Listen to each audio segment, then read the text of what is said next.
മനസ്സേ വ്യാകുലമരുതേ, കരുതാൻ നിനക്കവൻ മനമടുത്തുണ്ട്. മനസ്സേ വ്യാകുലമരുതേ, കരുതാൻ നിനക്കവൻ മനമടുത്തുണ്ട്.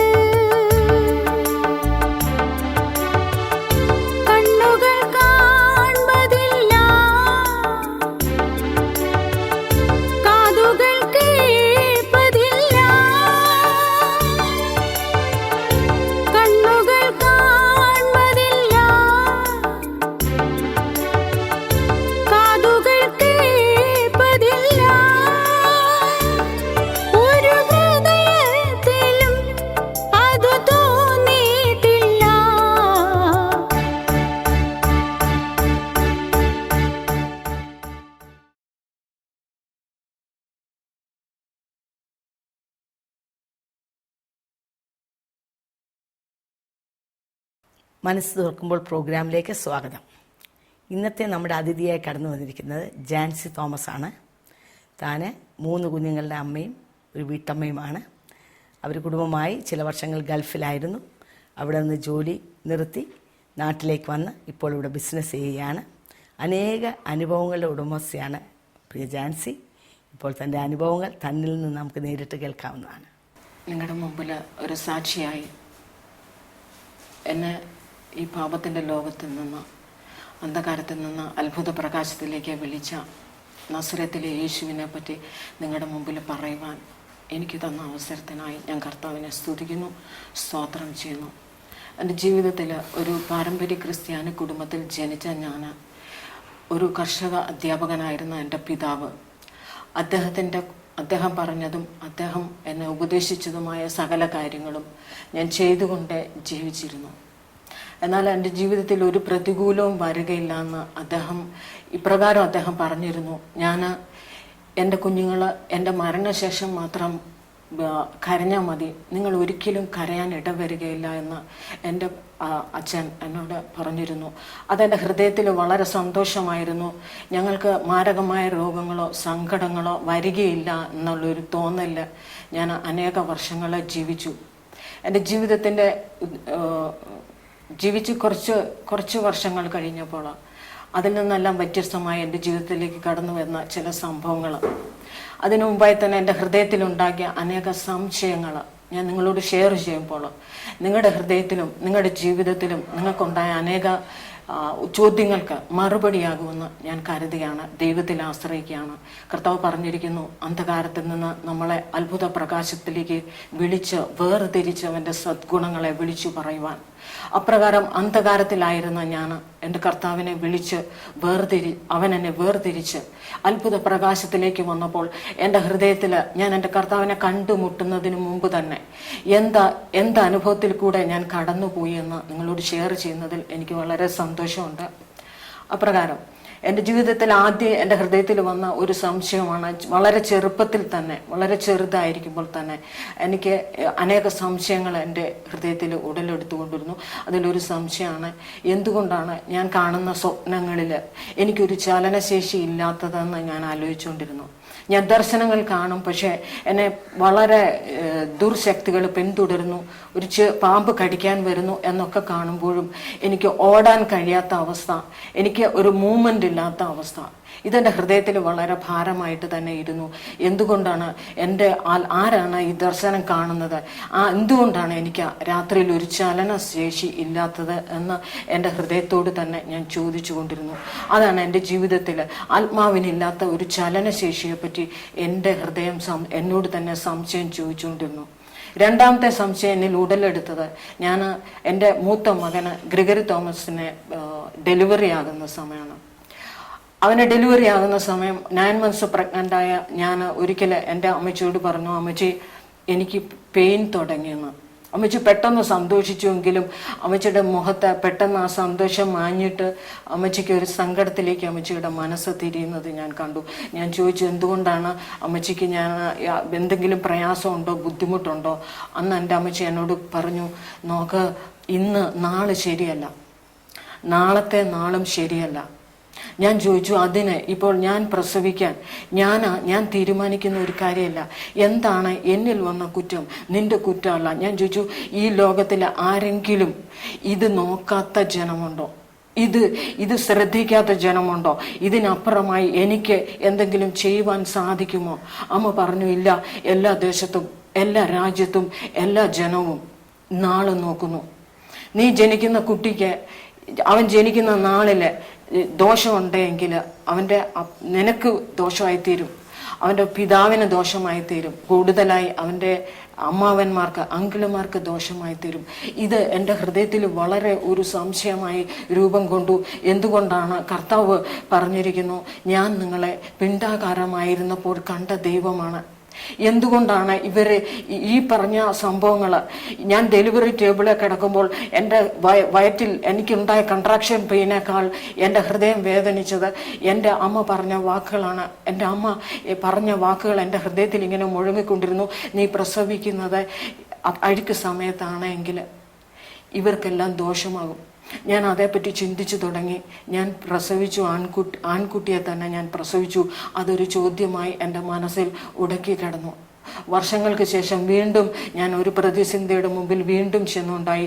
എനിക്ക് സ്റ്റാഫ് നഴ്സായിട്ട് ഞാൻ വർക്ക് ചെയ്തുകൊണ്ടിരുന്നപ്പം സുൽത്താനത്ത് ഓഫ് ഒമാനിലെ കാബൂസ് ഹോസ്പിറ്റലിൽ പീഡിയാട്രിക് വാർഡിൽ ജെ ബ്ലോക്കിൽ വർക്ക് ചെയ്തുകൊണ്ടിരുന്ന ഞാൻ ജെ ബ്ലോക്കിൽ ഒരു കുട്ടിയെ HIV ബാധിതയായ ഒരു കുട്ടിയെ കൊണ്ടുവന്നു. ആ കുട്ടിയെ കൊണ്ടുവന്ന് അതിന് കാനുല ഇൻസേർഷന് വേണ്ടി ഡോക്ടർ എന്നെ വിളിച്ചു. കാനുല ഇൻസേർഷന് ഡോക്ടർ എന്നോട് പറഞ്ഞു, നീ ഒരു ഗ്ലൗസ് ധരിക്കുന്നത് നല്ലതായിരിക്കും. ഗ്ലൗസ് ധരിക്കുന്നത് നല്ലതായിരിക്കും എന്ന് പറഞ്ഞപ്പോൾ ഗ്ലൗസ് ധരിക്കാൻ വേണ്ടി ഞാൻ പോയി ഗ്ലൗസ് ധരിച്ച് തിരിച്ചു വന്ന് ഞാൻ ആ കുട്ടിക്ക് അസിസ്റ്റ് ചെയ്തുകൊണ്ടിരുന്നു. കുട്ടിക്ക് കാനുല ഇൻസർഷൻ കഴിഞ്ഞ കുട്ടിയെ തിരിച്ചു കൊണ്ടുപോയി ഞാൻ ശേഷം പ്രൊസീജിയറിന് വേണ്ടി എൻ്റെ ഗ്ലൗസ് കയ്യിൽ നിന്ന് ഊരിക്കൊണ്ടിരുന്ന സമയം അവനെ കുത്തി അതേ നീഡിൽ എൻ്റെ കയ്യിലേക്ക് തുളച്ചു കയറുണ്ടായി. എൻ്റെ ഹൃദയത്തിൽ പെട്ടെന്ന്, ഞാൻ എൻ്റെ മൂന്നാമത്തെ കുട്ടി പ്രഗ്നൻ്റാണ്, പെട്ടെന്ന് എൻ്റെ ഹൃദയത്തിൽ ഭയങ്കര വേദന ഉണ്ടായി. അടുത്ത ഒരു ഭീതിയുടെ ആത്മാവ് എന്നെ വലയം ചെയ്തു. ഇത് ഭർത്താവിനോട് പോലും പറയാതെ ഞാൻ എൻ്റെ ഹൃദയത്തിൽ മാത്രം വെച്ചു. കാരണം ഇത് പറയാവുന്ന ഒരു കാര്യമല്ല. അദ്ദേഹം വളരെ വേദനിക്കുമെന്ന് എനിക്ക് മനസ്സിലായി. ഇതുകൊണ്ട് തന്നെ ഞാൻ എൻ്റെ ഹൃദയത്തിനകത്ത് വർഷങ്ങളോളം അടക്കി പിടിച്ചുകൊണ്ടിരുന്നു. 12 വർഷങ്ങൾക്ക് ശേഷമാണ് വീണ്ടും എന്നെ കർത്താവ് മറ്റൊരു ദിക്കിലേക്ക്, മറ്റൊരു മണ്ഡലത്തിലേക്ക്, എൻ്റെ ജീവിതത്തിൻ്റെ വളരെ പ്രയാസമേറിയ ഒരു ഘട്ടത്തിലേക്ക് എൻ്റെ കർത്താവ് എന്നെ നയിച്ചു. എൻ്റെ മൂന്നാമത്തെ കുട്ടി, എനിക്ക് 3 മക്കളാണുള്ളത്. മൂത്ത മകൻ ഗ്രിഗറി തോമസ് ചാക്കോണ്. അവന് 12th സ്റ്റാൻഡേർഡിൽ ഗിരിദീപ സ്കൂളിൽ പഠിക്കുന്നു. രണ്ടാമൻ തോമസ് ജേക്കബാണ്. അവൻ 9th സ്റ്റാൻഡേർഡിൽ അതേ സ്കൂളിൽ തന്നെ പഠിക്കുന്നു. മൂന്നാമന് പ്രിൻസ് ജേക്കബ്. ഈ പ്രിൻസ് ജേക്കബിൻ്റെ ജീവിതത്തിലൂടെയാണ് അവൻ്റെ വിടുതലിലൂടെയാണ് കർത്താവിനെ യഥാർത്ഥമായിട്ടും അനുഭവിക്കുവാൻ, എൻ്റെ ഹൃദയത്തിലുള്ള അന്ധകാരത്തെ വലിച്ചെറിഞ്ഞിട്ട് ദൈവം തന്ന പ്രകാശത്തിൽ നടക്കുവാൻ കർത്താവ് എന്നെ വിളിച്ച് വേർതിരിച്ചു. അവൻ്റെ സദ്ഗുണങ്ങളെ നിങ്ങളുടെ മുമ്പിൽ പറയുമ്പോൾ വളരെ സന്തോഷമുണ്ട്. വളരെ വളരെ നന്ദിയോടെ എൻ്റെ ഇപ്രകാരം ഞാൻ അനുഭവിച്ച വേദനകൾ, ഞാൻ അനുഭവിച്ച അന്ധകാരത്തിൽ നിങ്ങൾ എപ്രകാരം അതിനെ ജയിക്കണമെന്ന് കർത്താവ് എൻ്റെ സാക്ഷ്യത്തിൽ കൂടെ നിങ്ങളെ മനസ്സിലാക്കുകയും കർത്താവ് നിങ്ങളെ വിടുവിക്കുകയും അനുഗ്രഹിക്കുകയും ചെയ്യുമെന്ന് ദൈവനാമത്തിൽ ആശ്രയിക്കുകയാണ്. മൂന്നാമത്തെ കുട്ടിയായ ജോന അവന് വെക്കേഷൻ, 2nd സ്റ്റാൻഡേർഡിലെ വെക്കേഷൻ ലഭിച്ചപ്പോൾ അവന് കളിച്ചുകൊണ്ടിരുന്ന ഒരിക്കൽ അവൻ ഓടി വന്ന് എന്നോട് പറഞ്ഞു, അമ്മ എന്നൊന്ന് തൊട്ട് നോക്കിക്കേ, എൻ്റെ ശരീരത്തിൽ പനിയുണ്ട്, അമ്മ എന്നൊന്ന് തൊട്ട് നോക്കിക്കെന്ന്. സ്റ്റാഫ് നഴ്സായ ഞാൻ അവനൊരു പാരസെറ്റമോൾ കൊടുത്തിട്ട് അവനോട് പറഞ്ഞു, കുട്ടാ സാരമില്ല, ഇത് പൊക്കോളൂ എന്ന് പറഞ്ഞു. അപ്രകാരം അവൻ പാരസെറ്റമോളും കഴിച്ചുകൊണ്ട് വീണ്ടും കളിക്കുവാൻ പോയി.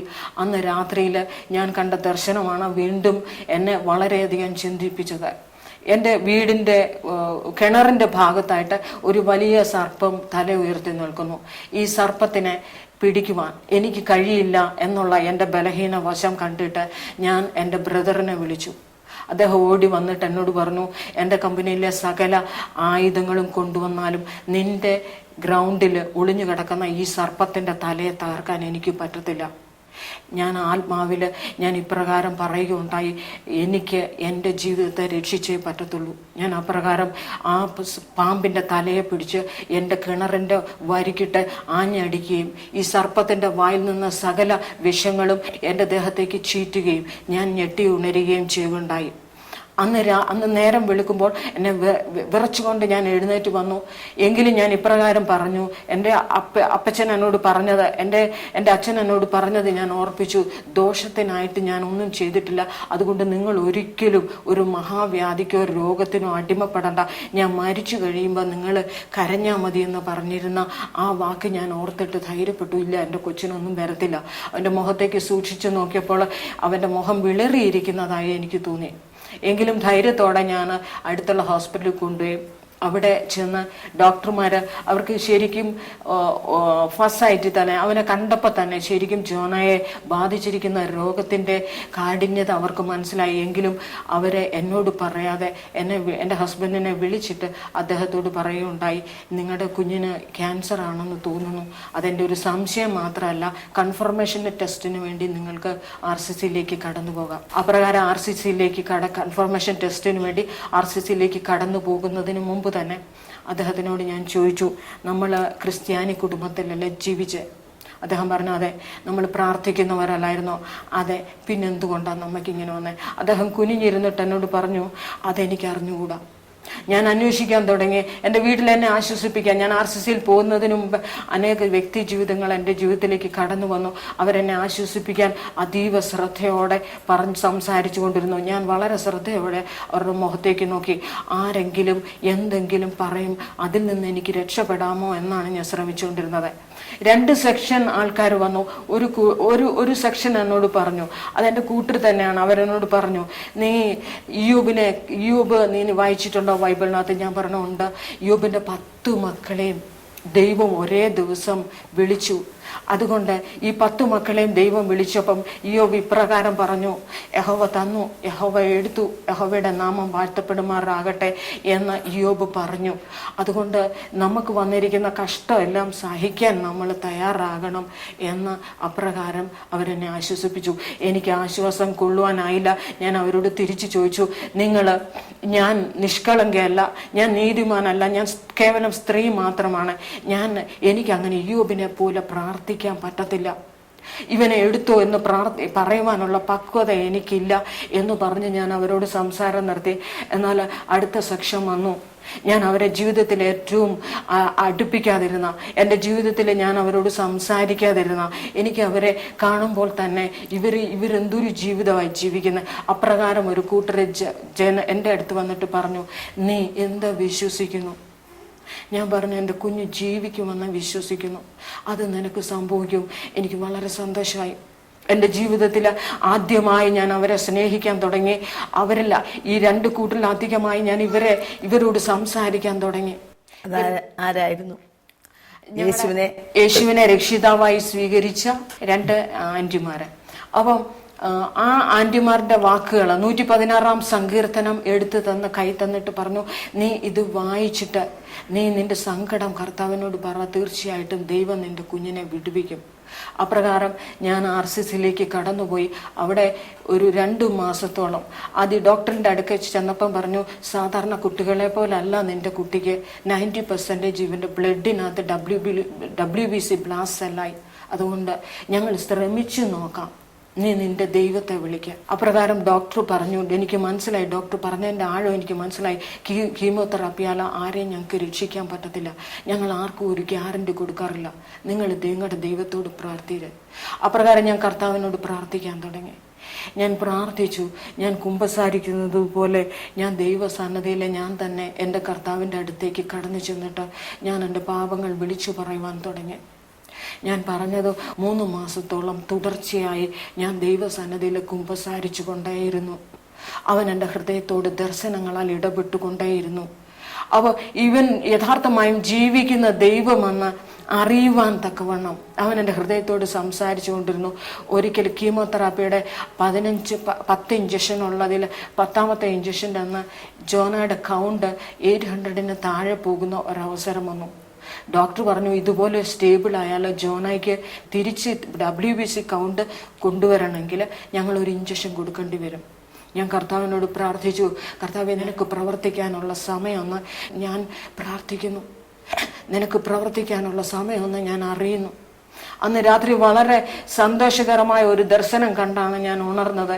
ഞാനും ജോനയും കിടക്കുന്ന കട്ടിലെ രാത്രിയിൽ സ്വർഗത്തിലേക്ക് എടുക്കപ്പെടുന്ന ഒരു കാഴ്ച. ദൈവം എന്നോട് എന്തോ സംസാരിച്ചു, പക്ഷെ എനിക്ക് അറിഞ്ഞുകൂടാ കർത്താവ് എന്താ പറഞ്ഞെന്ന്. എനിക്കൊന്നും അറിയാമായിരുന്നു.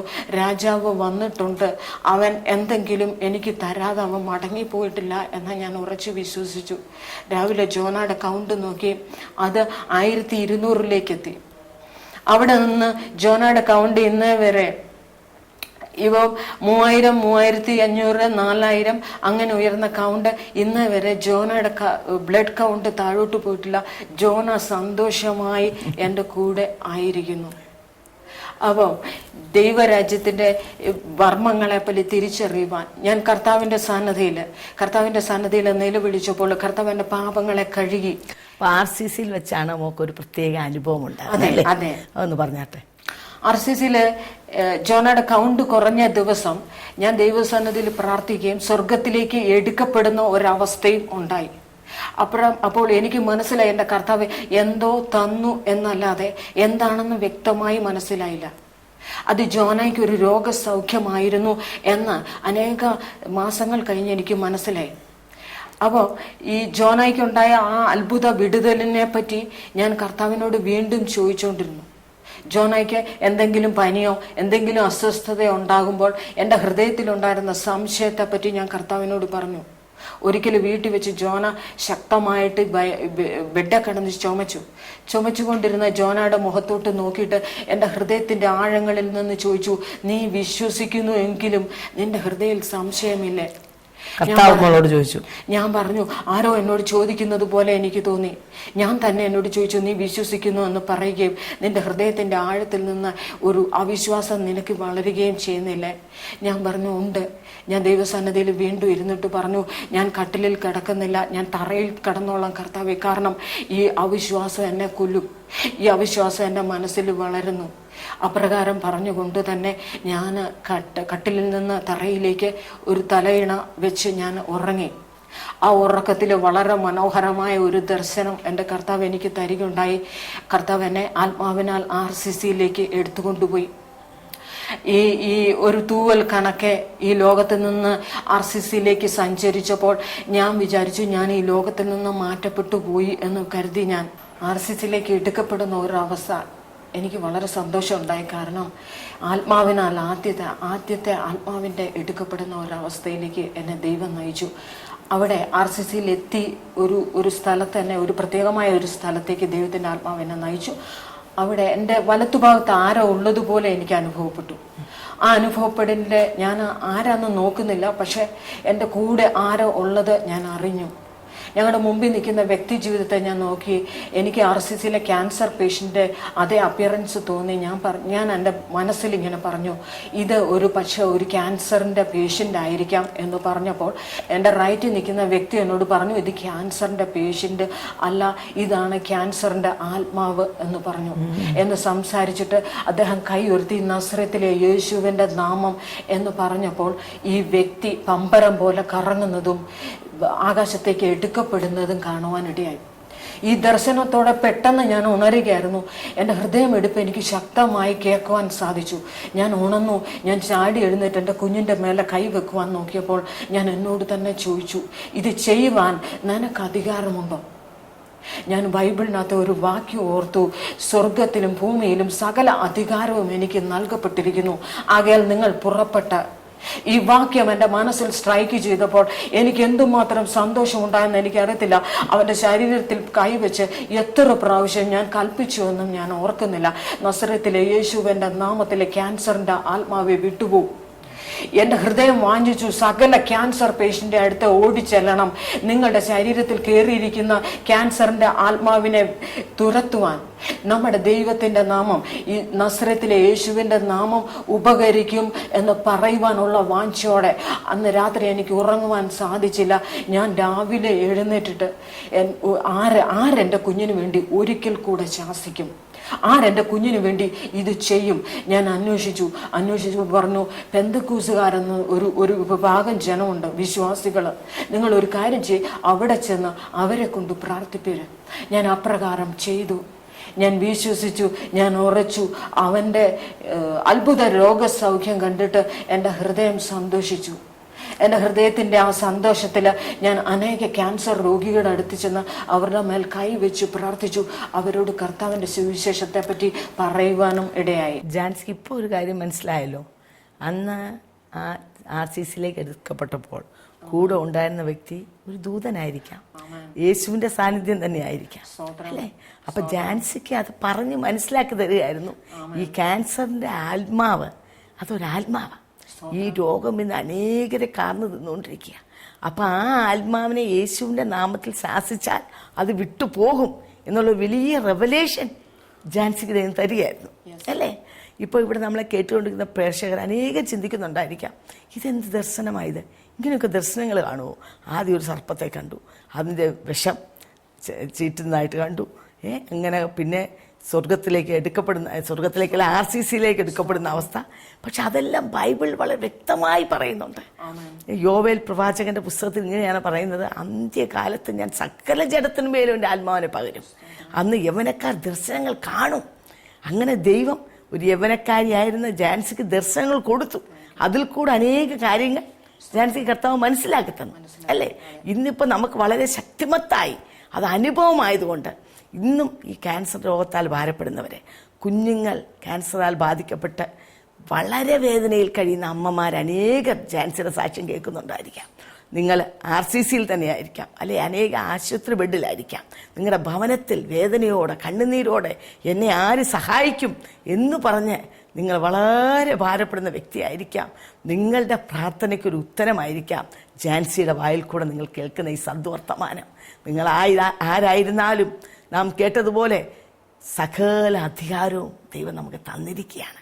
ആ അധികാരം ഏറ്റെടുത്തുകൊണ്ട് നമ്മുടെ ആരുടെയും കഴിവല്ല, യേശുവിൻ്റെ നാമത്തിൽ നാം പ്രാർത്ഥിക്കുമ്പോൾ യേശുവിൻ്റെ നാമത്തിൽ ശക്തിയുള്ളത് കൊണ്ട് യേശുവിൻ്റെ സകല കഴിവുകളും യേശുവിൻ്റെ സകല അനോയിൻറ്റിങ്ങും യേശുവിൻ്റെ നാമത്തിലുണ്ട്.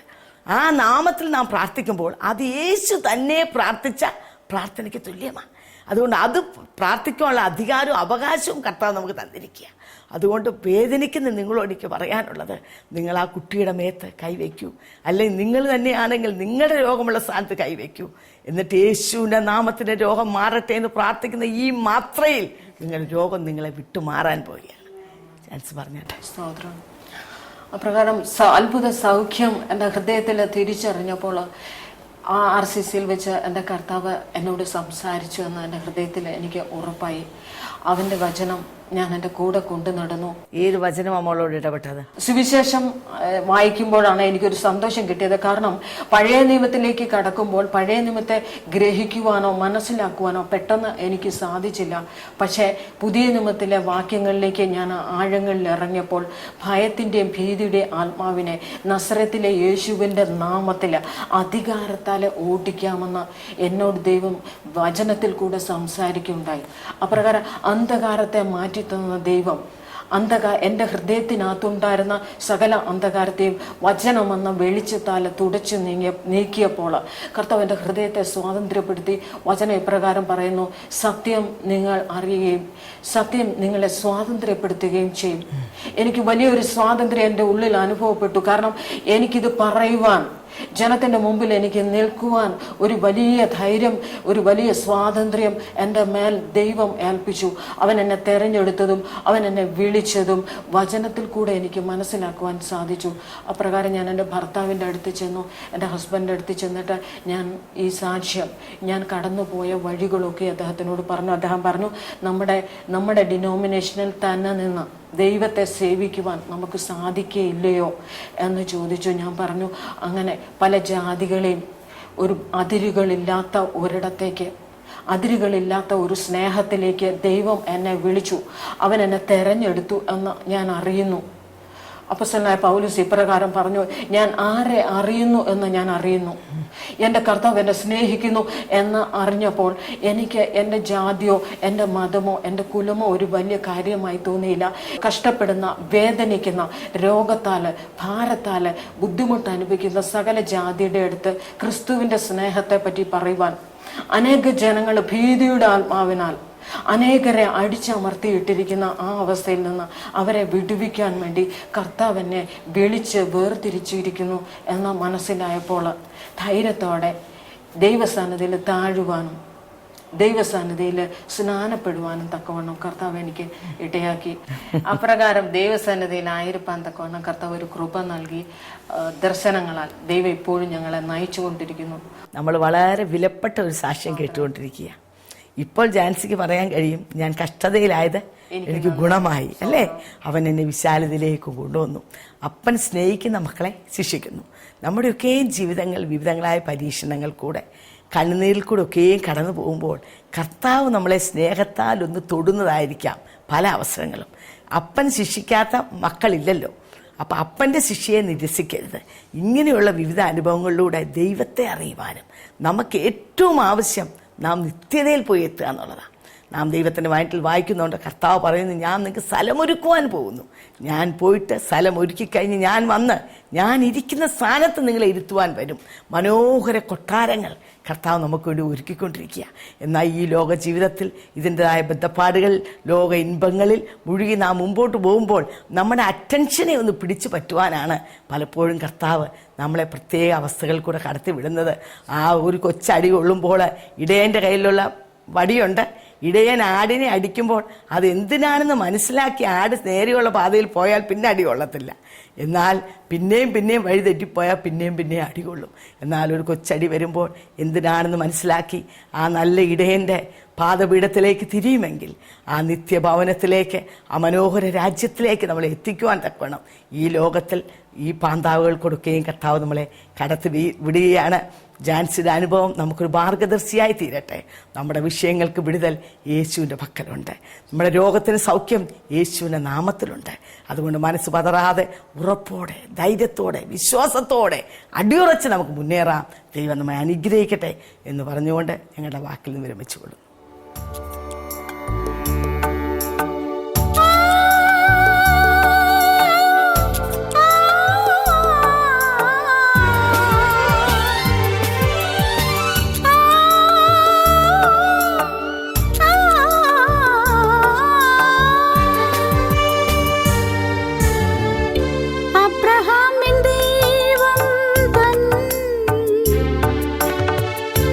Isaac and Eve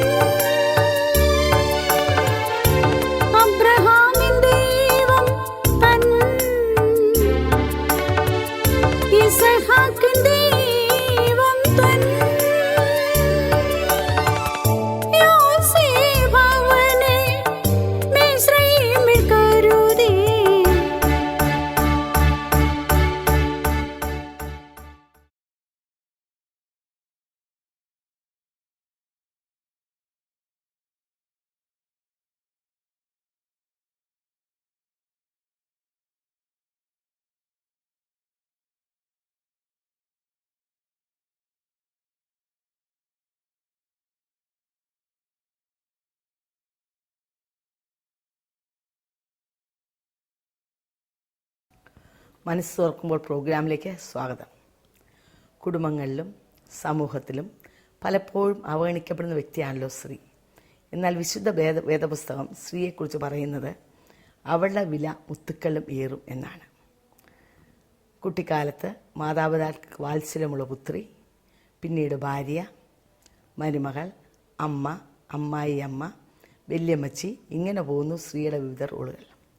എന്നാൽ ഈ ഓരോ ഘട്ടങ്ങൾ കൂടെയും കടന്നു പോകുമ്പോൾ അനേക അനുഭവങ്ങളിൽ കൂടെ, വേദനിക്കുന്ന അവസ്ഥകൾ കൂടെ, മുറിവുകൾ കൂടെ ഒക്കെയും സ്ത്രീ കടന്നു പോകേണ്ടി വരുന്നു. എന്നാൽ ഇതിൻ്റെയൊക്കെ മധ്യത്തിൽ മനസ്സ് പതറാതെ, സമനില തെറ്റാതെ, ജയകരമായി തങ്ങളുടെ ജീവിത നൗക തുഴഞ്ഞു കയറിയ അനേക വനിതകൾ തങ്ങളുടെ ജീവിതാനുഭവങ്ങൾ പ്രേക്ഷകർക്കായി മനസ്സ് തുറക്കുമ്പോൾ എന്ന പ്രോഗ്രാമിലൂടെ പങ്കുവയ്ക്കുന്നു.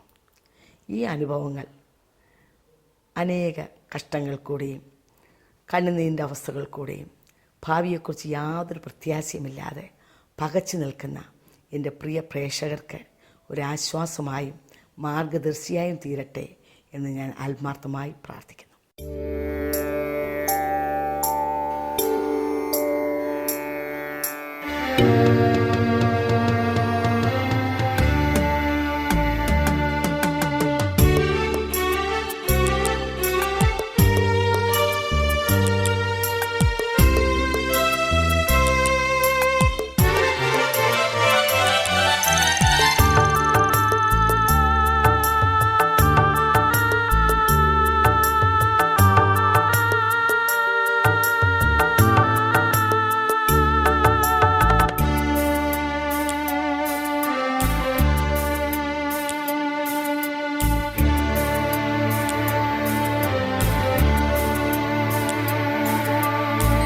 മനസ്സേ വ്യാകുലമരുതേ,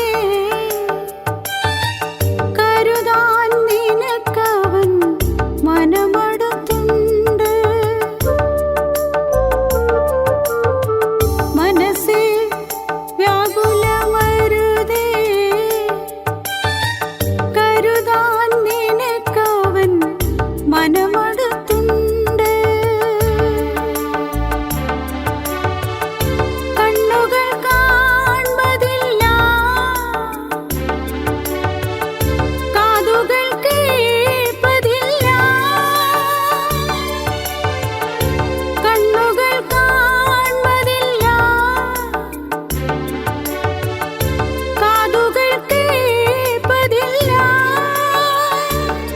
ഒരു ഹൃദയത്തിലും അത് തോന്നിയിട്ടില്ല.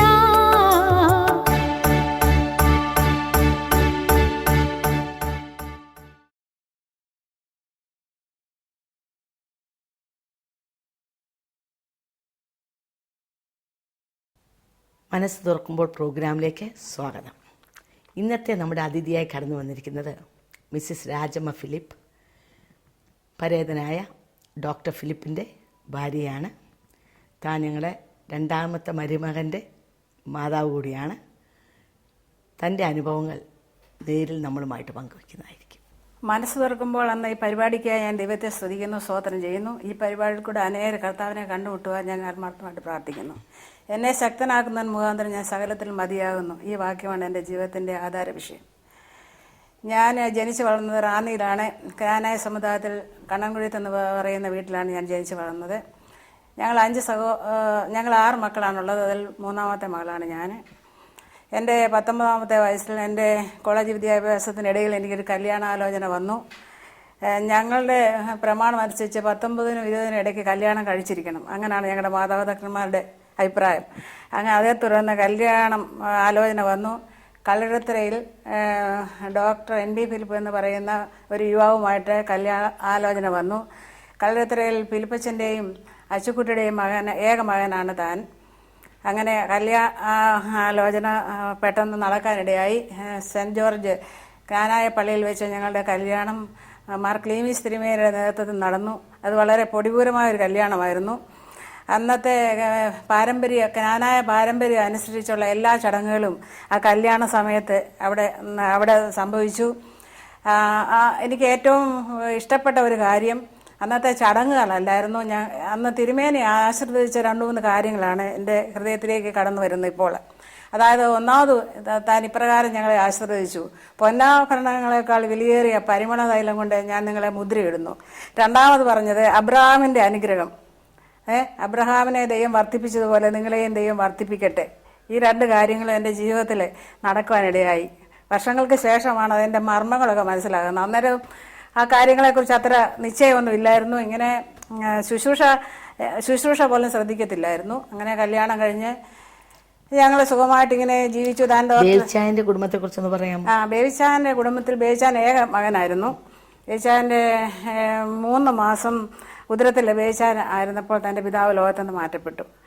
അപ്പം ബേബിച്ചാൻ ജനിച്ചു എന്ന് മാത്രം തനിക്കറിയായിരുന്നു. ഒരു കുഞ്ഞുണ്ടായി എന്ന് മാത്രമേ തനിക്കറിയത്തുള്ളായിരുന്നു. ഉദരത്തിൽ ഉരുവായി 3 മാസം. അപ്പോൾ ഒരു ജനിച്ചു എന്നുള്ള ഒരു സന്തോഷം ഉണ്ടായിരുന്നു.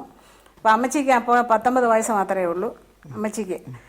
ഈ കുഞ്ഞിനെ ജനിച്ചപ്പോൾ 3 മാസം ആയപ്പോഴാണല്ലോ തൻ്റെ പിതാവ് മരിക്കുന്നത്. അപ്പോൾ അമ്മച്ചിക്ക് വളരെ ദുഃഖമുണ്ടായി, വളരെ പ്രയാസമുണ്ടല്ലോ. സ്വാഭാവികമായിട്ട് വളരെ ദുഃഖത്തിലും പ്രയാസത്തിലും അമ്മച്ചി ജീവിച്ചെങ്കിലും അമ്മച്ചി അത് 10 മാസം ചുമന്ന കുഞ്ഞിനെ പ്രസവിച്ചു. ഒരു ഓമന കുഞ്ഞിനെ പ്രസവിച്ചു. ബേബിച്ചാനെ സംബന്ധിച്ച് പറഞ്ഞാൽ നല്ലൊരു കോമളനും പവിഴ നിറമുള്ളവനും ഒക്കെ ആയിരുന്നു, ദാവീദിനെ പോലെ. അമ്മച്ചിക്ക് അതുപോലെ തന്നെ ആയിരുന്നു.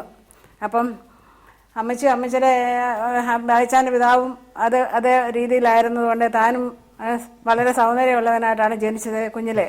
അപ്പം ഈ പിതാവില്ലാത്ത സ്ഥാനത്ത് അനേകം കുഞ്ഞിനെ വന്ന് എടുക്കുകയും പ്രാർത്ഥിക്കുകയും ഒക്കെ ചെയ്യുമായിരുന്നു. മടിയിൽ വെച്ച് അമ്മച്ചി പ്രാർത്ഥിക്കുന്ന സമയത്ത് അമ്മച്ചി പറയുമായിരുന്നു, അച്ഛന്മാരൊക്കെ വന്ന് പ്രാർത്ഥിക്കുമായിരുന്നു പറഞ്ഞു. അവിടെ ചാലുപറമ്പിൽ കുടുംബത്തിലായിരുന്നു അമ്മച്ചി. അപ്പോൾ അടുത്തൊരു ചെറുപറമ്പിൽ എന്ന് പറയുന്ന ഒരു വീട്ടിൽ ഒരു വലിയൊരു അച്ഛനുണ്ടായിരുന്നു, വളരെ ഭക്തിയുള്ള അച്ഛനായിരുന്നു. അച്ഛൻ വന്ന് കുഞ്ഞിനെ എടുത്ത് പ്രാർത്ഥിക്കുമായിരുന്നൊക്കെ അമ്മച്ചി പറഞ്ഞു കേട്ടിട്ടുണ്ട്. പക്ഷേ അമ്മച്ചി ഈ പാൽ ഊട്ടിക്കൊണ്ടിരിക്കുമ്പോൾ അമ്മച്ചിയുടെ കണ്ണുനീരിങ്ങനെ ധാരാളമായിട്ട് ഒഴുകി തൻ്റെ ദേഹത്തെല്ലാം വീഴുമായിരുന്നു ചരിത്രമൊക്കെ അമ്മച്ചി എന്നോട് പറയുമായിരുന്നു. ആ സമയത്തൊക്കെ അമ്മച്ചി ഇങ്ങനെയാണ് പ്രാർത്ഥിച്ചത്: ദൈവമേ, ഈ പൈതലിനെ ഒരു ദൈവദാസനാക്കണമെന്ന്. അമ്മച്ചിയുടെ ആഗ്രഹം അതായിരുന്നു. പക്ഷെ അമ്മച്ചിക്ക് ദൈവദാസൻ എന്ന് പറഞ്ഞാൽ എന്നാന്നൊന്നും അറിയത്തില്ല. അമ്മച്ചിക്ക് പള്ളിയിലെ പാരമ്പര്യമായതുകൊണ്ട് അച്ഛന്മാരും തിരുമേനിയും അങ്ങനെയൊക്കെയുള്ള ഒരു അറിവ് അന്നുണ്ടായിരുന്നു. പക്ഷേ പ്രാർത്ഥിച്ചത് ദൈവദാസനാക്കണമെന്ന്. അത് അമ്മച്ചി എന്നോട് പറഞ്ഞിട്ടുണ്ട്. ഞാനല്ല അങ്ങനെ പ്രാർത്ഥിച്ചെന്ന്. ഒരു അച്ഛനാകണമെന്നോ തിരുമേനി ആകണോ ഒന്നുമല്ല ഞാൻ പ്രാർത്ഥിച്ചത്, ഇത് ദൈവദാസനാക്കണമെന്ന്. ആ പ്രാർത്ഥനയുടെ കാര്യം ഇങ്ങനെ പറയുമ്പോൾ ഞാനും ഓർക്കും, ദൈവമേ, ആ പ്രാർത്ഥനയുടെ മറുപടിയാണല്ലോ ബേബിച്ചാൻ ദേവദാസനായെന്ന്. ഒരിക്കലും ഒരു ദേവദാസൻ എന്നുള്ള പേരിന് അർഹതയില്ലാത്ത ഒരു ആളായിരുന്നു, ഒരു മോനായിരുന്നു ബേബിച്ചാൻ എന്ന് പറയുന്ന ആള്. പക്ഷേ സമയമായപ്പം അങ്ങനെ അമ്മച്ചി ബേബിച്ചാനെ പഠിപ്പിച്ചു. അങ്ങനെ അമ്മച്ചി തന്നെ എല്ലാ അപ്പാപ്പന്മാരുണ്ടായിരുന്നു. അപ്പാപ്പന്മാരും വല്യപ്പനും വല്യമ്മയും ഉണ്ടായിരുന്നു. അവർക്ക് വളരെ കാര്യമായിട്ട് ബേബിച്ചാനെ നോക്കുകയും അപ്പനില്ലാത്ത മോനായതുകൊണ്ട് വളരെ കാര്യമായിട്ട് ബേബിച്ചാനെ പഠിപ്പിക്കുകയും ബേബിച്ചാനെ വെളിയിലൊക്കെ വിട്ട് പഠിപ്പിച്ചതൊക്കെ. അങ്ങനെ പഠിപ്പിച്ച് ഡോക്ടറാക്കി അവരെ വളരെ കാര്യങ്ങളെല്ലാം നടത്തി, വേണ്ടതെല്ലാം കൊടുത്തു. മക്കൾക്ക് കൊടുക്കുന്നതിൽ പരമായിട്ട് ബേബിച്ചാൻ്റെ വീതത്തിൽ ബേബിച്ചാനെ കൂടുതൽ കൊടുത്ത്. അങ്ങനെ അമ്മച്ചി പല വിവാഹാലോചനകളൊക്കെ വന്നിട്ടുണ്ടെന്ന് ഞാൻ കേട്ടിട്ടുണ്ട്. അതെ, അതിനിടയിൽ അമ്മച്ചിക്ക് 20 വയസ്സാണല്ലോ. അപ്പം അമ്മച്ചി തീരെ ചെറുപ്പമായതുകൊണ്ട് ഒത്തിരി വിവാഹം അമ്മച്ചിക്ക് അവർ പറയാനിടയായി തീർന്നു. അപ്പം ഈ വിവാഹമൊക്കെ പറയുന്ന സമയത്തും അമ്മച്ചി പറയും, എനിക്കിനി ഒരു വിവാഹം വേണ്ട, എനിക്ക് ഈ മോനെ വളർത്തി ജീവിച്ചാൽ മാത്രം മതി എന്ന് പറഞ്ഞു. അപ്പം അമ്മച്ചിയുടെ കുടുംബത്തിൽ തന്നെ, അമ്മച്ചിയെ കെട്ടിച്ചുകൊണ്ട് വന്ന കുടുംബത്തിൽ തന്നെ ആ അമ്മായിയപ്പനോടും അമ്മായിയമ്മോടും ചേർന്ന് അവിടുത്തെ കാര്യങ്ങളെല്ലാം നോക്കി. അപ്പം അവിടെയൊക്കെ ഈ ജോലിക്കാരൊക്കെ ഒത്തിരി ഉണ്ട് അന്നത്തെ കാലത്ത്. അവിടെ കൃഷിയും കാര്യങ്ങളും ഒക്കെ ഉള്ളപ്പം ഈ ജോലിക്കാർക്കെല്ലാം ഭക്ഷണം കൊടുക്കണമായിരുന്നു. അപ്പം ഈ അമ്മച്ചി അവിടെ അടുക്കളയ്ക്ക് പണിക്കാരുണ്ടെന്ന് പറഞ്ഞാലും മേൽനോട്ടം വഹിക്കുകയും കൊടുക്കുകയും അങ്ങനെ വലിയ ചുമതലയിൽ അമ്മച്ചി ഇങ്ങനെ ജീവിച്ചു. അമ്മായിയപ്പനോടും അമ്മായിയമ്മോടും ഒരുമിച്ച് വളരെ രൂത്തും നവോമയും ജീവിച്ച പോലായിരുന്നു അവരുടെ ജീവിതം. അപ്പം കല്യാണം കഴിഞ്ഞ് കുറേ നാൾ ഞാൻ അവിടെ കുടുംബത്തൊക്കെ ഉണ്ടായിരുന്നപ്പോൾ എനിക്ക് കണ്ടു പരിചയമുണ്ട് അവരുടെ തമ്മിലുള്ള യോജിപ്പ്, സ്നേഹം. അമ്മച്ചി നമ്മുടെ സഹോദരിമാർക്ക് അനേക പ്രേക്ഷകർക്കൊരു മാതൃകയാണ്, വളരെ മാതൃകയായിരുന്നു. എൻ്റെ ജീവിതത്തിൽ 20ാമത്തെ വയസ്സ് തൊട്ട് കുഞ്ഞിന് വേണ്ടി അമ്മായിപ്പനെ അമ്മായിയമ്മയും ശുശ്രൂഷിച്ച് കുടുംബഭാരങ്ങളെല്ലാം വഹിച്ച് പിറുപിറുപ്പൊന്നും കൂടാതെ അമ്മച്ചി ജീവിച്ചു. അമ്മച്ചിക്ക് മറ്റുള്ളവരോട് വലിയ സ്നേഹമായിരുന്നു, ഇല്ലാത്തവർക്ക് കൊടുക്കുകയും വാരി വെതറി കൊടുക്കുന്ന ഒരു സ്വഭാവമായിരുന്നു അമ്മച്ചിക്ക്. അത് ഞാൻ കണ്ടിട്ടുണ്ട്.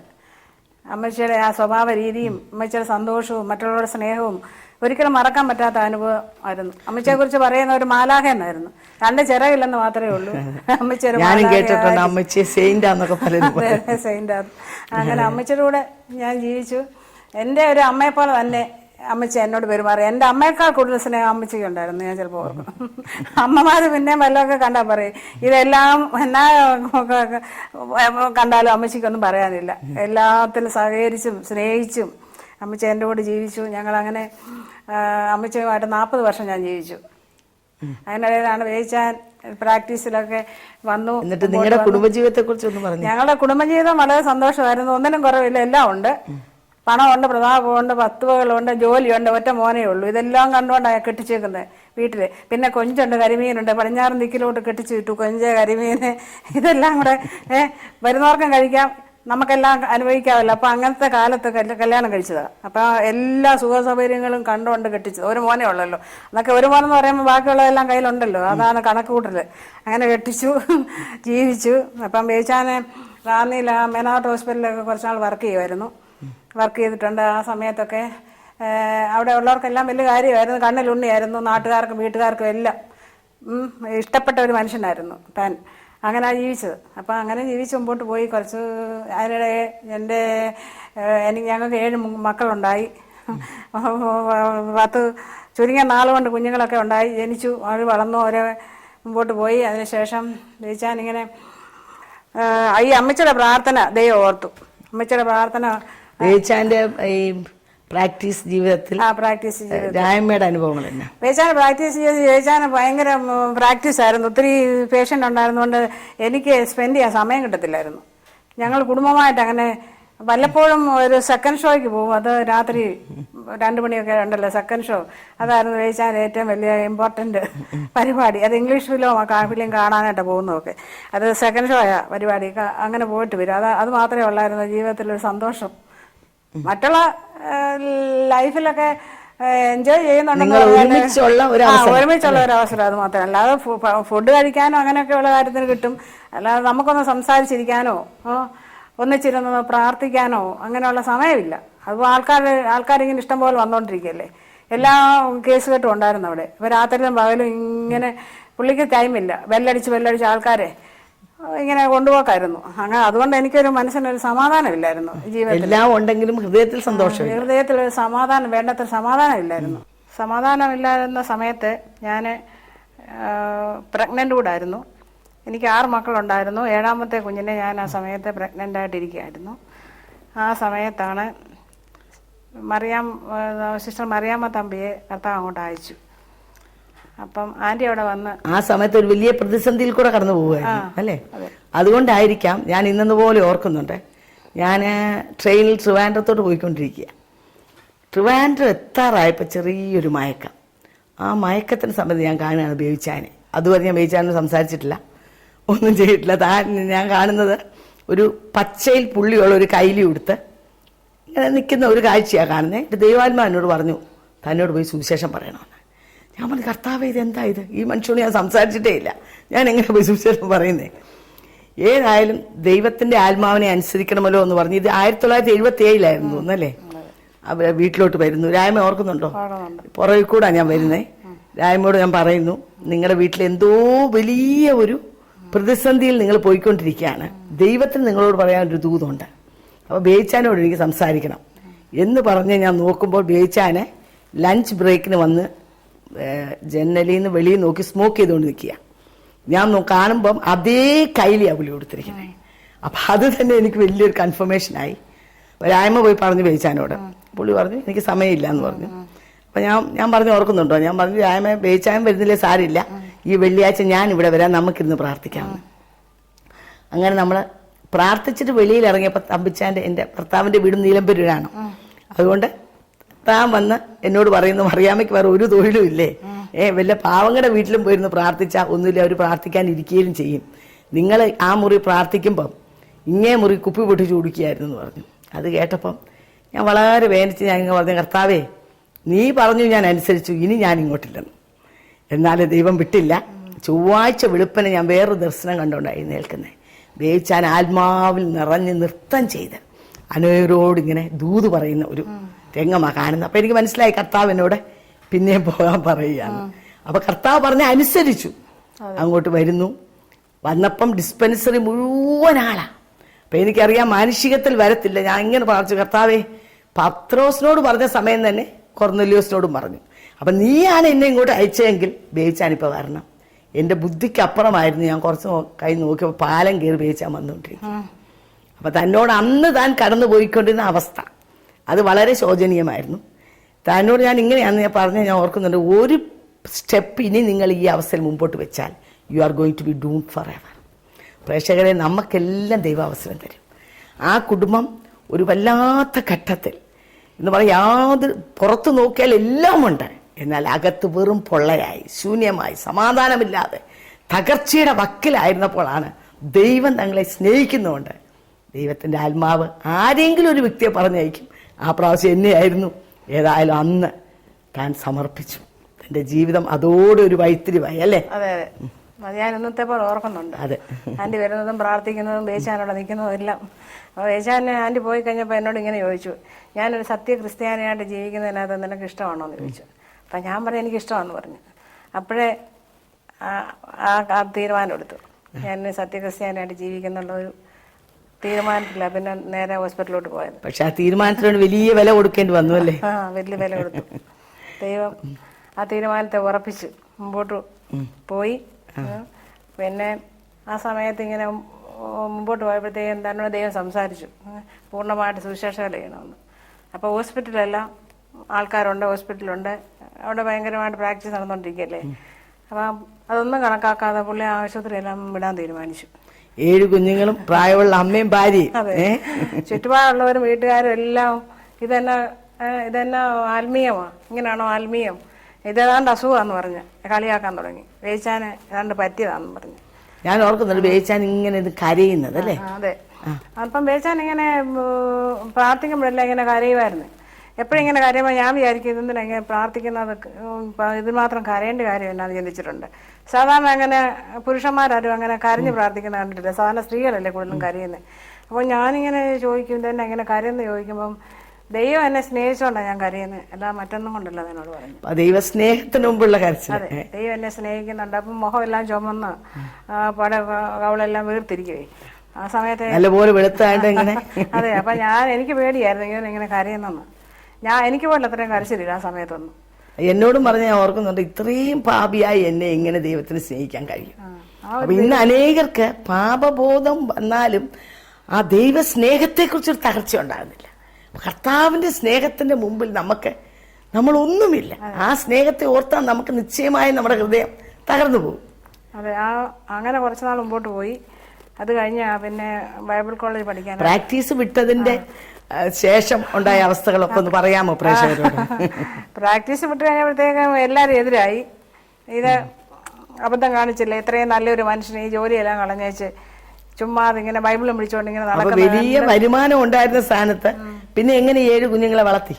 പിന്നെ 7 കുഞ്ഞുങ്ങളെ വളർത്താനായിട്ട് വിശ്വാസത്താലാണ് വളർത്തിയത്, പ്രാർത്ഥിച്ചു ഉപവസിച്ചും. പിന്നെ ഞങ്ങൾക്ക് കുറെ വസ്തുക്കളൊക്കെ ഉണ്ടായിരുന്നല്ലോ, പിന്നെ അതെല്ലാം വേവിച്ചാൽ വേണ്ടാന്ന് വെച്ചു. അതിൻ്റെതായ വരുമാനം എല്ലാം ഇങ്ങനെ വന്നുകൊണ്ടിരുന്നു.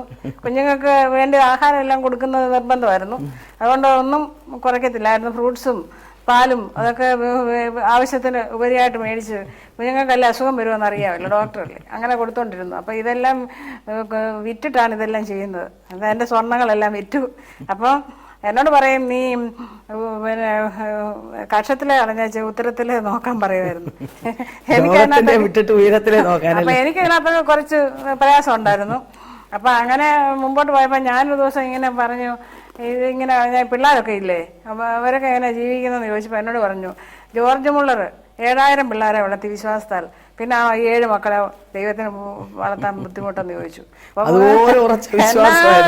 ഒന്നിനും ഒരു വിഷമമില്ല, എല്ലാം നല്ല ധൈര്യമാണ്, എന്നാ കൊടുക്കാനും വിഷമമില്ല, അതിനകത്തൊന്നും ഒരു പ്രശ്നവും ഇല്ല, വിശ്വാസമാണ്. എൻ്റെ ജീവിതത്തിൽ എന്നെ വളരെ സ്പർശിച്ച ഒരു സംഭവം ഉണ്ടായി എന്ന് പറഞ്ഞാൽ, ബേച്ചാൻ പ്രാക്ടീസ് വിട്ടപ്പം ആ ഹോസ്പിറ്റൽ അപ്പാരറ്റസ് മുഴുവനും ട്രക്കുകളിൽ കയറ്റി താൻ വിട്ടു. അപ്പൊ അന്ന് പറഞ്ഞ ഒരു കാര്യം ഞാൻ ഓർക്കുന്നുണ്ട്, ഇനി പിള്ളേര് പട്ടിണി കിടന്ന് കരയുമ്പം ഞാൻ പ്രാക്ടീസ് തിരിച്ചെടുക്കുവോ, അതിനിട വരരുത് എന്ന് പറഞ്ഞ്, ഏതായാലും അന്ന് ചിന്തിച്ചാൽ പോലും എടുക്കാൻ ഇട വരരുതെന്ന് പറഞ്ഞാണ് വിട്ടത്. അപ്പം ദൈവവചനത്തിൽ ഇങ്ങനെ പറയുന്നുണ്ട് ബൈബിളിൽ, എലീശായെ ദൈവം വിളിച്ചപ്പം താന് ഉഴുതുകൊണ്ടിരിക്കുകയായിരുന്നു. അപ്പൊ കാളയുണ്ട്, അതുപോലെ തന്നെ ഉഴുന്ന ആ സാമഗ്രികളെല്ലാം ഉണ്ട്. ദൈവം വിളിച്ചപ്പോൾ താൻ എന്ത് ചെയ്തു? അതെല്ലാം തീയിട്ട് കാളയെ യാഗമാക്കി. എന്നിട്ടാണ് താൻ മുമ്പോട്ട് വരുന്നത് എന്ന് പറഞ്ഞ പോലെ തനിക്കൊണ്ട് തന്നെ എല്ലാം താൻ യാഗമാക്കിയിട്ടാണ് കർത്താവിന്റെ വിലയ്ക്ക് വേണ്ടി ഇത് ആന്റി പറഞ്ഞത് എന്നോട് അമ്മ പറഞ്ഞാൽ ഓർക്കുന്നുണ്ട്. അതെ എന്നോട് പറഞ്ഞ് ആശ്വസിപ്പിച്ചത്. അപ്പൊ ഞാനിങ്ങനെ ഓരോന്ന് പോകുമ്പോഴും ഇങ്ങനെ ബേച്ചാണ്ടെന്ന് പറഞ്ഞാല് ഒന്നുമില്ല, ബേച്ചാൻ്റെ ഒരു വിഷയവുമല്ല. അപ്പൊ ഞാൻ ദൈവത്തോട് പറഞ്ഞു, ദൈവമേ ഇതെല്ലാം പോവാണല്ലോ എന്നിങ്ങനെ ഓർത്ത് ഇത് സങ്കടപ്പെട്ടപ്പോൾ കർത്താവ് എന്നോട് ഇങ്ങനെ പറഞ്ഞ്, ദൈവശബ്ദം ഞാൻ കേട്ടു, സ്വന്തം പുത്രനെ ആദരിക്കാതെ നമുക്ക് എല്ലാവർക്കും വേണ്ടി ഏൽപ്പിച്ചു തന്നവൻ അവനോട് സകലം നൽകാതിരിക്കുമെന്ന്. അപ്പം ഞാൻ അതിനകത്ത് ഉറച്ചു. എന്നുവെച്ചാൽ സ്വന്തം പുത്രനെ നമുക്ക് വേണ്ടി യേശു തന്നെങ്കിൽ പിന്നെ എൻ്റെ ഇതൊക്കെയാണ് എനിക്ക് വലുത്. അങ്ങനെ ഞാൻ സമാധാനം കിട്ടും എനിക്ക്. അങ്ങനെ പിന്നെ വേച്ചാനെ കർത്താവ് ശക്തമായ ആത്മാവിൽ നിറച്ചു. വേച്ചാൻ ആത്മാവിലായി. ഒരു പ്രാവശ്യം ഞങ്ങളുടെ മൂത്ത മോൻ മാർഷലിനൊരു അസുഖം ഉണ്ടായപ്പോഴത്തേക്കും ടൈഫോയിഡ് പോലെ ഉണ്ടായി. അപ്പം ആ ടൈഫോയിഡ് വന്ന് വേച്ചാൻ പ്രാർത്ഥിച്ചു, ശരിക്കും പ്രാർത്ഥിച്ചു.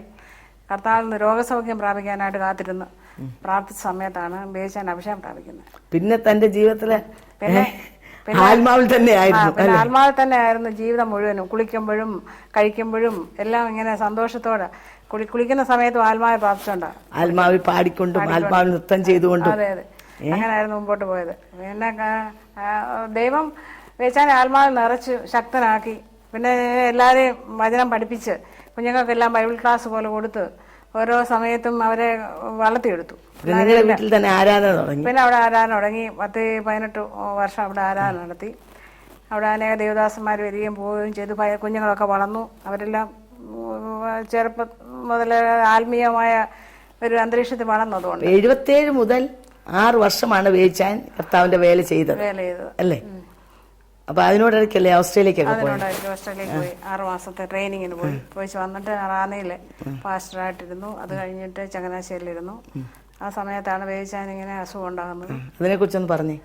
അങ്ങനെ വേച്ചാനിങ്ങനെ ബൈബിൾ കോളേജിലൊക്കെ പഠിപ്പിച്ചുകൊണ്ട് ഇരിക്കുന്ന സമയത്ത് അവിടെ ചങ്ങനാശ്ശേരിയിലെ മിനിസ്റ്റർ ചെയ്തുകൊണ്ടിരിക്കുന്ന സമയത്ത് വേച്ചാൻ പെട്ടെന്നൊരു പനി പോലെ ഉണ്ടായി. ഒരു കോൾഡ് പോലെ വന്നത്. ആ കോൾഡ് വന്ന് അത് ന്യൂമോണിയ ആയിട്ട് മാറി. വേച്ചാൻ ദൈവിക രോഗശാന്തി പിടിച്ചു കടന്നു. ഓരോ സ്റ്റേജിലും എന്ത് മെഡിസിൻ കഴിക്കണമെന്ന് അറിയാമായിരുന്നെങ്കിൽ ദൈവം വിടുവിച്ചാൽ മതി എന്ന് ചിന്തിച്ചു. അത് വരുന്നവരോടെല്ലാം അതായിരുന്നു പറയുന്നത്. വേച്ചാൻ ഡോക്ടറല്ലേ, ലക്ഷങ്ങളെ ചികിത്സിച്ച മനുഷ്യന് എല്ലാവർക്കും ഈ തന്നെ ഇങ്ങനത്തെ ഒരു വിശ്വാസം എന്ന് പറഞ്ഞ് എല്ലാവരും പുച്ഛിച്ചു. കൂട്ടരും നാട്ടുകാരും വീട്ടുകാരും എല്ലാം എതിർത്തു. ആ സമയത്ത് 40 ദിവസം അങ്ങനെ അസുഖമായിട്ട് കിടന്നല്ലോ. അത് കഴിഞ്ഞപ്പോഴത്തേക്കും വേച്ചാൻ്റെ വിശ്വാസത്തിൽ തന്നെ വേച്ചാൻ പിടിച്ചു നിന്നു. പക്ഷെ ആ രോഗക്കിടക്ക 40 ദിവസം ഞാൻ ഓർക്കുന്നുണ്ട്. പക്ഷെ ശരീരം ഓരോ ദിവസവും ക്ഷീണിച്ചെങ്കിൽ ഞാൻ ആത്മാവിൽ പാടിക്കൊണ്ടിരുന്ന അവസ്ഥകൾ അല്ലേ? അതുപോലെ കുട്ടികൾക്കെല്ലാം വേണ്ടി അവരെല്ലാം ദൈവകരങ്ങളിൽ ഏൽപ്പിച്ച് ദൈവവേലയ്ക്ക് വേണ്ടി സമർപ്പിക്കുന്ന അനുഭവം. അങ്ങനെ 40 ദിവസത്തെ ഇങ്ങനെ വേച്ചാൻ്റെ കിടക്കെ കിടന്നോടെ ദൈവത്തെ ആരാധിക്കുകയും എല്ലാവരും പ്രാർത്ഥിക്കാൻ വരികയൊക്കെ ചെയ്ത സമയത്ത് 40 ദിവസമായപ്പം ഞാനിങ്ങനെ ചോദിച്ചു, വേച്ചാൻ ഇപ്പം 40 ദിവസമായല്ലോ, ഗുരുവിനേക്കാൾ മീതിയല്ലല്ലേ ശിഷ്യൻ, ഇനിയിപ്പം എഴുന്നേക്കണം എന്ന് ഞാനിങ്ങനെ പറഞ്ഞു വേച്ചാനോട്. അപ്പം എൻ്റെ അടുത്ത വാക്ക് ഞാൻ ഗുരുവിനോളം മതിയെന്നാണ്. അതെനിക്ക് അന്നേരം അറിയത്തില്ല. അപ്പം ഗുരുവിനോളം ആക്കാൻ വേണ്ടിയിട്ടായിരുന്നു ദൈവം തന്നെ കുറിച്ച് ആഗ്രഹിച്ചത്. പിറ്റേ ദിവസമാണല്ലോ മരിക്കുന്നത്. 30-ാം തീയതി മരിക്കുന്നു, 31-ാം തീയതി അടക്കുന്നു. ഓഗസ്റ്റ് മാസം. അന്നേരം അന്ന് രാവിലെ നമ്മളെല്ലാം അവിടെ പ്രാർത്ഥിച്ചുകൊണ്ടിരിക്കുകയായിരുന്നു. അന്ന് രാവിലെ രായമ്മയോട് ഞാൻ പറഞ്ഞില്ലേ, എന്നോട് പറഞ്ഞു വേച്ചാൻ 31-ാം തീയതി രാവിലെ ആണല്ലോ മരിക്കുന്നത്. 11 മണിക്കാണ്. 30-ാം തീയതി രാവിലെ 11 മണിക്ക്. അപ്പം അന്ന് രാവിലെ സ്കൂളിലൊക്കെ കുഞ്ഞുങ്ങളൊക്കെ പോയി. പിന്നെ മൂത്ത പിള്ളേർ മാത്രം. മാർവലിന് എത്ര വയസ്സുണ്ട്? മാർവലിന് 3.5 വയസ്സേ ഉള്ളൂ. മാർലോയ്ക്ക് 6 വയസ്സ്. മാർഷലിന് 18 വയസ്സ്. അങ്ങനെ ബാക്കിയെല്ലാം മാർട്ടിന് 16. അതെ. മെർലിന് 14. ഇങ്ങനെ കുഞ്ഞുങ്ങളല്ലേ എല്ലാവരും. അപ്പോൾ അവര് പോയി. മാർഷലും മാർട്ടിനും മെർലിനും സ്കൂളിൽ പോയില്ലായിരുന്നു. ബാക്കിയുള്ളവരെല്ലാം സ്കൂളിൽ പോയി. അവരെല്ലാം പോയി കഴിഞ്ഞപ്പോഴത്തേക്കും ഞാൻ രാവിലെ പിള്ളേരെല്ലാം കുളിപ്പിച്ചു വിട്ട് മരിച്ചു പോകുന്ന എനിക്ക് ചിന്തയില്ലല്ലോ. തലേ രാത്രി മുഴുവൻ അന്യഭാഷ ആരാധിക്കുമായിരുന്നു. ഒരു ശകലം പോലും ഉറങ്ങിയിട്ടില്ല. പ്രാർത്ഥനയെല്ലാം കഴിഞ്ഞ് വന്നവരൊക്കെ കിടന്നു. വേച്ചാൻ അന്യഭാഷ തന്നെ പറഞ്ഞ് രാത്രി മുഴുവൻ കിടക്കുമായിരുന്നു. അത് കഴിഞ്ഞപ്പോഴത്തേക്കും രാവിലെ ഞാൻ പിള്ളേരെ ഒരുക്കി വിട്ടേച്ച് വേച്ചാൻ അടുക്ക് വന്ന് 2 പാട്ട് പാടി. അപ്പോൾ ആ പാട്ട് അന്നേരം എല്ലാവരും പിരിഞ്ഞു പോയിരിക്കുക. രാവിലത്തെ സമയം ഒരു ക്ഷീണം പോലെ ഉണ്ടെന്ന് എനിക്ക് തോന്നിയായിരുന്നു. അപ്പം എനിക്ക് ഭയങ്കര ധൈര്യമായിരുന്നു അന്നേരം. ഞാനൊരു ദേവസ്വം എഴുതുന്ന പാട്ടൊക്കെ പാടി, എൻ്റെ ഭാഷയിലൊക്കെ പാട്ടൊക്കെ പാടി. ഇപ്പം ഇതെല്ലാം എൻ്റെ കൂടെ പാടുന്നുണ്ട്. പാട്ടൊക്കെ എൻ്റെ കൂടെ പാടുന്നുണ്ട്. അപ്പം എനിക്ക് ഒരിക്കലും സംശയമില്ല വേവിച്ചാൽ മരിച്ചു പോകുന്നു. അങ്ങനെ കുറേ കഴിയുമ്പോഴത്തേക്കും ജോർച്ചാൻ അങ്ങോട്ട് വന്നായിരുന്നു. നമ്മുടെ ജോർച്ചാൻ പറഞ്ഞു വേവിച്ചതിന് ശേഷം ക്ഷീണമുണ്ടല്ലോ എന്നൊക്കെ പറഞ്ഞു. അപ്പോൾ ഞാൻ ആ പടുക്കെ പോയി നിന്ന് നിൽക്കുക. അന്നേരം പിന്നെ ഞാൻ മാറിയിട്ടില്ല, അടുക്ക തന്നെ നിൽക്കുകയായിരുന്നു. ആ സമയത്ത് വേവിച്ചാൽ മരിക്കുന്നത്. ആ സമയത്ത് മരിക്കുന്ന അപ്പം ആ ഫാനൊക്കെ ഓഫാക്കാൻ പറഞ്ഞു. മാസ്റ്ററിനോട് ഞങ്ങളെല്ലാവരും അവിടെ നിൽപ്പുണ്ട്. അവരോടെല്ലാം പറഞ്ഞു ഫാൻ ഓഫാക്ക് എന്നൊക്കെ പറഞ്ഞു. അപ്പോൾ ഈ ശരീരത്തെ വേർപ്പുള്ളിയൊക്കെ ഇങ്ങനെ നിൽക്കുന്നുണ്ടോ. ഞാൻ ചോദിച്ചു തുടക്കണോ വേണ്ടതെന്നറിയാതെ എല്ലാം സ്റ്റോപ്പ് ചെയ്യിച്ചങ്ങ്. അപ്പം ഞാൻ ചോദിച്ചു ഞാൻ എന്നാ ചെയ്യണമെന്ന്, ഞാനിനി എന്നാ ചെയ്യണമെന്ന് ചോദിച്ചു. അപ്പോൾ എന്നോട് പറഞ്ഞു നീ എന്നെ മറന്ന് യേശുവിനെ സ്നേഹിക്കുന്നു. അങ്ങ് അത് പറയുകയും ഒരു വശത്തോട് നല്ല അയച്ച് ചോദിച്ചാൽ ജീവൻ പോകുമായിരുന്നു. നല്ല ധൈര്യമായിട്ടാണ് പറയുന്നത്. അവസാനം പറഞ്ഞ വാക്കായിരുന്നു നീ ഇനി എന്നെ മറക്കണം, യേശുവിനെ സ്നേഹിക്കണം. അന്ന് വേവിച്ചാൻ എത്ര വയസ്സുണ്ട്? വേവിച്ചാൽ 44 വയസ്സ്. അങ്ങനെ അതിൻ്റെ ഇടയിൽ ആൻറ്റിയൊക്കെ വന്നു, ശുശ്രൂഷകളെല്ലാം ചെയ്തു. ആൻറ്റി അവിടെ വന്ന് ആപ്പിളൊക്കെ ജ്യൂസാക്കി കൊടുത്തു.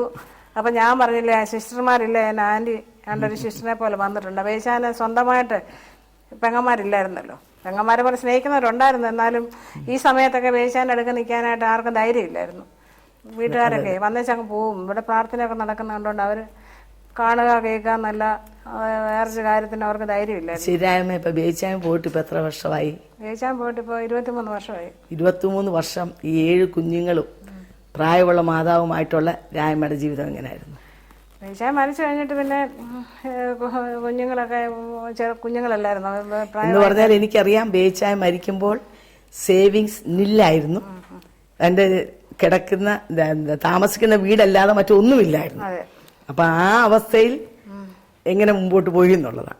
ആ അവസ്ഥയിൽ ഞാൻ കണ്ണുകളോട് ദൈവത്തിനെ പ്രാർത്ഥിക്കുകയും ഉപവസിക്കുകയും ഒക്കെ ചെയ്തുകൊണ്ടിരുന്നു. ഓരോരോ കാര്യത്തിന് ദൈവം വിടൽ തന്നു. ദൈവം അത്ഭുതകരമായിട്ട് നടത്തി. വിശ്വാസമുള്ള ജീവിതം എങ്ങനെയാണെന്ന് എന്നെ പഠിപ്പിച്ചു. വേവിച്ചാനോടൊന്ന് പറയാൻ ആരും ഇല്ലല്ലോ. വേവിച്ചാനുണ്ടെങ്കിൽ പിന്നെ കുറെ കാര്യങ്ങൾ പറയാം.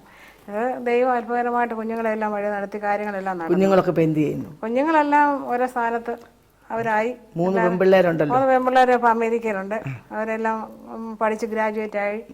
പിന്നെ മറ്റേ ആൺപിള്ളേരൊക്കെ കർത്താവിൻ്റെ വേലയിൽ പ്രവർത്തിക്കുന്നു. മാർഷല്, മാർട്ടിന്, മാർലോയ, മാർവൽ, ഇവർ 4 പേരാണല്ലോ കുഞ്ഞുങ്ങൾ. ഇളയ മോൻ മാർവൽ ഇംഗ്ലണ്ടില് അവന് ഫിസിയോതെറാപ്പി കഴിഞ്ഞ് പ്രാക്ടീസ് ചെയ്യുന്നു. പ്രാക്ടീസിനോടൊപ്പം അവൻ കർത്താവിന് വേല ചെയ്യുന്നുണ്ട്. അങ്ങനെ പ്രേക്ഷകരോട് രാജമ്മയുടെ സാക്ഷ്യത്തിൽ നിന്ന് എനിക്ക് പറയാനുള്ളത്, നമ്മളെ കൈവിടാത്തൊരു കർത്താവാണ്. 44 വയസ്സ് മാത്രമുള്ളപ്പോൾ പ്രായമുള്ള മാതാവ്, ഭാര്യ, 7 കുഞ്ഞുങ്ങൾ, ഈ ലോകത്തിൽ യാതൊരു സമ്പാദ്യവും ഇല്ലാതെ വിട്ടിട്ട് താൻ സമാധാനത്തോടെ നീ ഇനി എന്നെ മറന്ന് യേശുവിനെ സ്നേഹിക്കണം എന്നുള്ള വാക്കുകൾ പറഞ്ഞിട്ട് കണ്ണടക്കിയായിരുന്നു. പലർക്കും ഒരു ചോദ്യചിഹ്നമായിരുന്നു താൻ എന്തുകൊണ്ട് മരുന്നെടുക്കാതെ മരിച്ചു. എന്നാൽ തൻ്റെ വിശ്വാസം അതായിരുന്നു, കർത്താവ് എനിക്ക് ജീവൻ തന്നാൽ മാത്രം മതി, ദൈവ ഇഷ്ടത്തിന് വേണ്ടി ഞാൻ എന്നെ ഏൽപ്പിക്കുന്നു. അങ്ങനെ തൻ്റെ ജീവിതത്തെ തന്നെ ഒരു പാനീയയാഗം പോലെ തൻ്റെ ജീവനെയും അർപ്പിച്ച് അത്രത്തോളം ഒരു അവസ്ഥയിലേക്ക് താൻ വളർന്നു എന്നാണ് ഞങ്ങൾക്കൊക്കെ കാണാൻ കഴിഞ്ഞിരുന്നത്. എന്നാൽ കഴിഞ്ഞ 23 വർഷവും ആ കുടുംബത്തെ നടത്തിയതിന് ഞാൻ സാക്ഷിയാണ്. ആ കുഞ്ഞുങ്ങളെല്ലാം തീരെ കൊച്ചു കുഞ്ഞുങ്ങളായിരുന്നു. എന്നാൽ ആരെല്ലാം കൈവിട്ടാലും കൈവിടാത്തൊരു ദൈവമുണ്ട്. നീതിമാന്റെ സന്തതി അപ്പ ഇരക്കയില്ലാൻ ദൈവവചനം പറയുന്നു. ഇപ്പം എന്നെ കേൾക്കുന്ന പ്രേക്ഷകർ അനേക സഹോദരിമാര് ഭർത്താവിനെ നഷ്ടപ്പെട്ട കൊച്ചു കുഞ്ഞുങ്ങളുമായി എന്ത് ചെയ്യണമെന്നറിയാതെ ഒരു ഇരുണ്ട ഭാവിയെ മുന്നിൽ കണ്ടുകൊണ്ട് മുമ്പോട്ട് പോകുന്നവരായിരിക്കാം. എന്നാൽ യേശു എന്ന നല്ല സഖി, കഷ്ടങ്ങളേറ്റ തുണയായ, ഏറ്റവും അടുത്ത തുണയായ കർത്താവ് നിങ്ങളോട് കൂടെ ഉണ്ടെങ്കിൽ ഈ രാജമേ 23 വർഷം ഭർത്താവില്ലാതെ പടിപ്പടിയായി കുഞ്ഞുങ്ങൾക്കെല്ലാം വിദ്യാഭ്യാസം കൊടുത്തു. അവരുടെ എല്ലാം ഭാവി സുരക്ഷിതമായി, അവരുടെ എല്ലാ വിവാഹങ്ങൾ നടന്നു. എല്ലാ നിലയിലും ആ ദേശത്ത് ഏറ്റവും ശ്രേഷ്ഠമായ അനുഗ്രഹിക്കപ്പെട്ട കുടുംബമായ ഒരു നിലകൊള്ളുന്നു. എന്തെന്നാൽ ദൈവത്തിൽ ഇങ്ങനെ വായിക്കുന്നുണ്ട്, നിന്റെ സൃഷ്ടാവാകുന്നു നിന്റെ ഭർത്താവ്. ഒരു ഭർത്താവ് പോകുമ്പോൾ സൃഷ്ടാവ് തന്നെ ആ സ്ഥാനം ഏറ്റെടുത്ത് വിധവമാർക്കും അനാഥർക്കും ദൈവമായവൻ അനുദിനവും ഭാരങ്ങൾ ചുമക്കുവാൻ, അനുദിനവും നിങ്ങളെ നടത്തുവാൻ, നിങ്ങളുടെ മുറിവുകളെ കെട്ടുവാൻ ഈ പ്രിയ രാജമ്മയ്ക്ക് മാത്രമല്ല നിങ്ങളുടെ ജീവിതങ്ങളിലും അവൻ നിങ്ങളുടെ സമീപയുണ്ട്. നിങ്ങൾ അവനോട് നിങ്ങളുടെ ആവശ്യങ്ങൾ തുറന്നു പറയൂ, അവനെ മുറുകെ പിടിക്കൂ. നിങ്ങളെ ഓരോ ദിവസവും നിങ്ങളെ അവൻ വഴി നടത്തും, അതിന് യാതൊരു സംശയവുമില്ല. അതിനായി നിങ്ങളെ ആഹ്വാനം ചെയ്തുകൊണ്ട് എൻ്റെ വാക്കിൽ നിന്ന് വിരമിച്ചു.